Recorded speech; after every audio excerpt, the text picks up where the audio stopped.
भान्जीहरू पढा पढाएको भान्जीहरू एकछिन पछि आउँछु आयो तेरो सो आयो तेरो सो त्योभन्दा अगाडि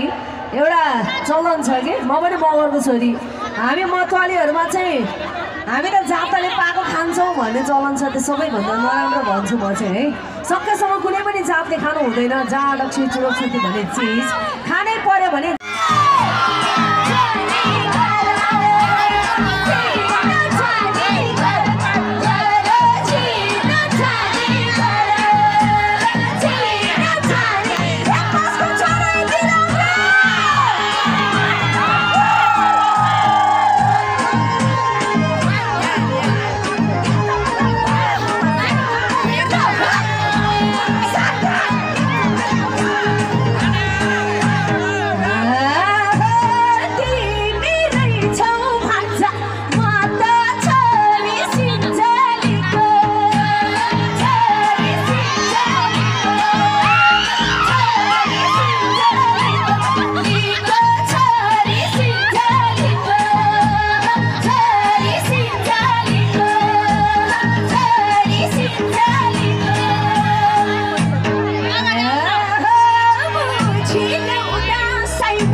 बजाइदिनु होला